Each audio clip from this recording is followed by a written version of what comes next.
அஸ்ஸலாமு அலைக்கும். ப்ரௌன்ஸை வச்சு இப்படியான பிரியாணி செஞ்சு பாருங்கள். டேஸ்ட் அட்டகாசமாக இருக்கும். எப்படி செய்கிறேன்னு பார்த்துடுவோமா? கடாயில் ஆயில் ஆட் பண்ணி 1 டேபிள் ஸ்பூன் கீ ஆட் பண்ணிக்கோங்க. எடுத்து ப்ரௌன்ஸை அதில் உள்ள கருப்பெல்லாம் ரிமூவ் பண்ணி க்ளீன் பண்ணி வச்சுருக்கேன். இப்போது அதை நல்லா ஃப்ரை பண்ணி எடுத்துக்கோங்க.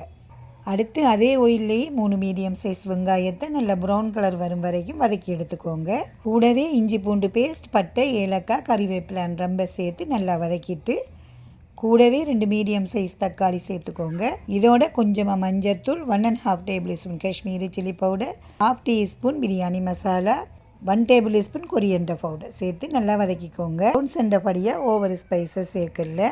இப்போது நல்லா எண்ணெய் பிரிஞ்சு வந்ததும் ஃப்ரை பண்ணி வச்ச ப்ரௌன்ஸை சேர்த்து நல்லா ஈவனாக மிக்ஸ் பண்ணிக்கோங்க.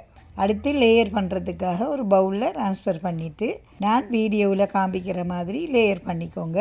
கப்பில் 2 பச்சை மிளகாய் கீரி சேர்த்துட்டு கொஞ்சம் கொத்தமல்லி தூவி சஃப்ரான் மில்க் சேர்த்து கொஞ்சமாக கீ ஆட் பண்ணிவிட்டு லெமன் ஸ்க்யூஸ் பண்ணி லோ ஃப்ளேமில் ஒரு 10 மினிட்ஸ் தம் போட்டு எடுத்தால் நம்மளோட டேஸ்டியான ப்ரௌன்ஸ் பிரியாணி ரெடி.